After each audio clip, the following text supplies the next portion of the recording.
تین چیزیں منجیات ہیں، نجات دینے والی ہیں، اور وہ کون سی ہیں؟ فالعدل فی الغضب والرضا، وہ عدل کرنا ہے غصے کی حالت کے اندر بھی اور خوشی کی حالت کے اندر بھی۔ آپ کسی پہ راضی ہوں یا کسی پہ ناراض ہوں، آپ غصے کی حالت میں ہوں یا آپ سرشاری کی کیفیت میں ہوں، دونوں حالتوں کے اندر آپ نے عدل سے کام لینا۔ کسی سے دشمنی ہو تو اس کے خلاف بھی ناانصافی لوگ کر دیتے، کسی پہ غصہ ہو۔ اسی طرح کسی سے بہت پیار ہو اور رشتہ داری ہو تو اس کے ساتھ بھی ناانصافی ہو جاتی ہے۔ یہ قضات کی ذمہ داری اہم ترین ذمہ داری ہے۔ آپ اگر منصب پہ قضا پہ بیٹھے ہیں، جج بنے ہیں، منصف بنے ہیں، قاضی بنے ہیں، پنچایت میں آپ کو بڑا بنا لیا گیا ہے، آپ پر فیصلہ ڈال دیا گیا ہے، تو پھر ترازو کے دونوں پلڑے برابر رکھیں۔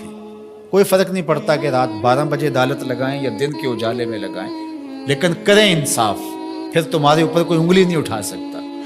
لیکن اگر تم عدل نہیں کرو گے، اگر تم انصاف نہیں کرو گے، تو قیامت کے دن جو ظالم قاضی ہوگا اس کو لٹکایا جائے گا۔ تو اس لیے ارشاد فرمایا کہ جو نجات دینے والی چیزیں ہیں وہ غصے کی حالت کے اندر بھی اور خوشی اور سرشاری کی کیفیت کے اندر بھی عدل کرنا۔ ایک عربی مقولہ ہے، الملک یدوم بالکفر ولا یدوم بالظلم۔ ملک کفر کے ساتھ تو قائم رہ سکتے ہیں لیکن ظلم کے ساتھ قائم نہیں رہ سکتے۔ دنیا کے کتنے ملک ہیں جہاں نظام کفر کا ہے لیکن عدل پایا جاتا ہے تو وہ خوشحال ہے۔ لیکن لوگ نمازیں بھی پڑھتے ہوں، سجدے بھی کرتے ہوں، اعتکاف بھی بیٹھتے ہوں، حج عمرے بھی کرتے ہوں، لیکن عدالتیں انصاف نہ دیتی ہوں، سکون کبھی نہیں ہو سکتا۔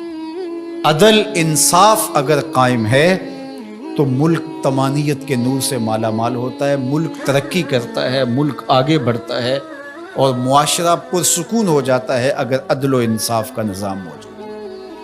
تو اس لیے اللہ کے محبوب نے فرمایا تین چیزیں نجات دینے والی، ان میں سے پہلی چیز کا ذکر کیا، غصے کی حالت کے اندر اور رضا کی حالت کے اندر عدل کے تقاضوں کو پورا کرنا۔ اللہ اکبر۔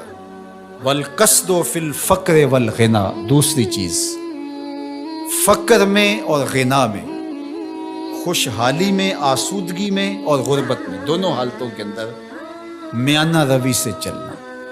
یہ نہیں ہے کہ آپ کے پاس پیسے زیادہ آ گئے تو فضول خرچ بن جائیں، اور اگر جو ہے وہ حالات تھوڑے سے تنگ ہوئے ہیں تو بالکل ہی بخل کریں۔ دونوں حالتوں کے اندر میانہ روی کے ساتھ چلنے والا کبھی کنگال نہیں ہوتا۔ اللہ اکبر۔ والذین اذا انفقوا لم یسرفوا ولم یقتروا وکان بین ذلک قواما۔ فرمایا کہ وہ لوگ جب خرچ کرتے ہیں نہ تو فضول خرچی کرتے ہیں اور نہ ہی وہ بخل کرتے ہیں، بلکہ جو درمیان والا راستہ ہے اس راستے کو اختیار کرتے ہیں۔ تو درمیانی راستہ چلنے والا ہی سرخرو، کامیاب اور بامراد ہوتا ہے۔ اس لیے دونوں صورتوں کے اندر ارشاد فرمایا کہ میانہ روی کرنا۔ وخشیۃ اللہ فی السر والعلانیہ، اعلانیہ بھی اور مخفی بھی، دونوں حالتوں میں اللہ سے ڈرنا، یہ نجات دینے والی چیز ہے۔ جو لوگوں کے سامنے اللہ سے ڈرتا ہے اور مخفی جگہ پر جا کر کے اللہ سے نہیں ڈرتا تو وہ اعلانیہ طور پہ ریاکاری کر رہا ہے، اللہ سے نہیں ڈرتا۔ تو مخفی طور پہ بھی اللہ سے ڈرے اور اعلانیہ طور پہ بھی اللہ سے ڈرے۔ ان الذین یخشون ربہم بالغیب لہم مغفرۃ واجر کبیر۔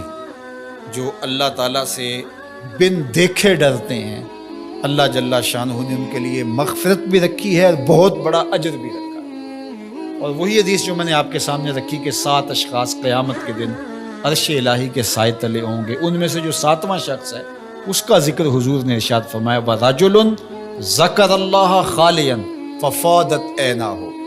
وہ شخص جو تنہائی میں بیٹھا اور اللہ کو یاد کرنے لگا اور اس کی آنکھیں آنسوؤں کا خراج دینے لگی، اللہ کے خوف سے اس کی آنکھوں سے آنسو ٹپکنے لگے، تو فرمایا قیامت کے دن جب کوئی سایہ نہیں ہوگا، اللہ اس شخص کو اپنے عرش کا ٹھنڈا سایہ عطا ہوگا۔